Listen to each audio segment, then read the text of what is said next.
This weekend project turned into quite the journey, with more visits from the fuck-up fairy than I can count, and a jobs list that just seemed to keep getting bigger. Let me show you how a letterbox replacement turned into a full replaster and paint of my entryway. The neighbour Danny traded us rocks for wine, hard sell, and I had an unannounced visit from the ex, so I decided to use a sledgehammer to remove the stump rather than a shovel. And then the bloody foreman came out, not a good start. Hitting my stride again, I cleaned up all the old weed mat and then had some adorable help levelling out the dirt. I smacked it all down smooth and then tried to rip out the letterbox. You're making that sound like hard work, mate. Nice one. Oh. What? There's one deeper than the other. This house is full of oddities. I gave the wall a good water blast and then realised my hose wasn't long enough. And instead of going to the shop and buying a longer one, I cheated and threw it on top of the wall. You know, sometimes being tall has its perks. The original idea was to paint the wall and replace all the plants in the garden. The wall was covered in old ivy residue that had just been painted over in the past, so all that had to come off first. This is my first time using plaster, so I watched a bunch of videos on YouTube and tried to get the basics, forgetting that my special skill is fucking things up. My first batch was way too runny and it just sort of slid off the wall in the end. The first fuck-up fairy visit. She practically lives at my house. I added a bit more dry mix and regretted not wearing a belt. In hindsight, I had way more success when the strokes were going upwards rather than anything going across the wall. It also gave a lot better texture on the wall. But of course I didn't realise that until I was pretty much done. I didn't really know what to expect from the surface finish, but I wasn't that happy. I made sure the wall stayed wet while I was applying the plaster. Apparently that's something you've got to do. Now the astute among you may have noticed that there's no primer on the wall. That became a problem. A very frustrating problem. Frustrating enough for me to throw my toys and go back to the hardware store.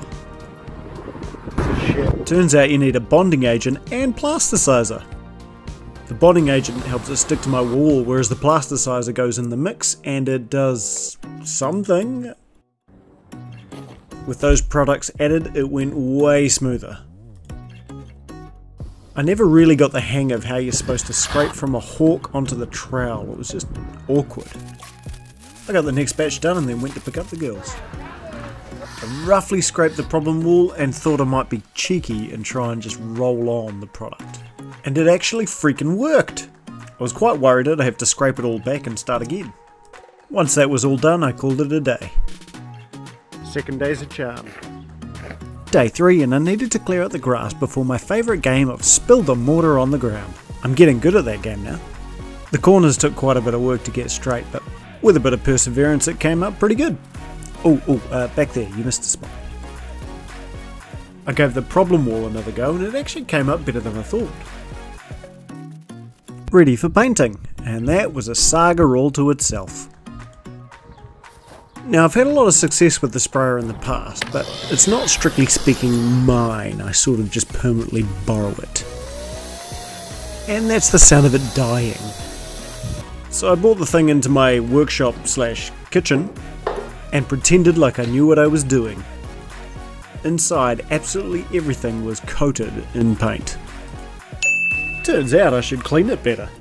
I managed to pry out the motor and found that the windings and the contactors inside were also covered, so I gave them a good clean out and then tested the machine. Success! I reassembled it all and there weren't even any extra screws. With the sprayer working, I could finally get some paint on the wall. It was so slow until I realised you're supposed to thin the paint down. So I did that, and then it was fast. I continued off camera with the second and third coat and then stole some plants from around the house for the planting. Who doesn't wear socks with boots? Honestly. A couple of ferns, some grasses and a few big rocks and it was starting to look really nice. What the heck? I know, Chloe, that is a big rock. Next I needed to solve my little mailbox problem, so I went to my favourite hardware store and bought one I don't like. And then I went to the other hardware store and bought one I do like. Damn it. I needed 3. So I went back to the first hardware store and they didn't sell them. Here's a little trick for mounting hardware with holes on the back. Once you've figured out where your thing is going, you take your tape, put it on the wall, get it nice and level, have a swig of beer, and then hope for the best. I used plastic inserts here so that the screws would bite into it. Long drive, real lifesaver. I've got it nice and level, but I will need to remove it just to fix this little issue. Now, as hilarious as it is to leave my neighbour's letterbox in the middle of a hedge and on the piss, I figured I should probably mount it properly, even if it is just a temporary measure. Or so he tells himself, secretly knowing it's going to be at least 6 months before he gets around to it. Back to the main event. You all had some great suggestions regarding the numbering. Nick had a great idea to incorporate the wood panelling going all the way and wrapping around the corner, and incorporating the shim that I needed for the letterbox. I squared off a bunch of old decking queeler that I had and then cut off the ridges using a table saw. Careful, where's your safety guard? I then got the clamps out and stuck them all together with a bit of PVA glue, and as you can see, my finger work was on point. You can do it. Use your big boy muscles. Because I want the timber to wrap around the wall, I put a 45-degree angle on one of those edges, and then made the mating piece for the letterbox to sit on. After the glue dried, I smashed it with the sander and was not keen to get drenched trying to test it on the wall. Testing it on the wall the following day, I realised I'd fucked it up. Turns out I misread the briefing package because it was supposed to go the whole length of the letterbox. Measured twice, cut once. I went sifting through my off-cut pile and then started trimming off the tread. And what is that, you may ask? That is the world's worst push stick. I'll add that to the list. It's strange that list never seems to get smaller. Next I put on the 45-degree angle and started gluing things together. Again. DIY is not always about doing it perfectly. Hell, sometimes it's not even about doing it right the first time, or second time. It's about giving it a go. And if you're giving it a go, then I'm proud of you. Glorious fuck-ups and all. A couple of you clever buggers told me about Queela's habit of bleeding. So back I went to my second home to find a solution. I gave it a bit of a test on an offcut and decided, yeah, let's do this. And in typical Cranky Pants fashion, I didn't consider the consequences. I'm sure it'll be fine.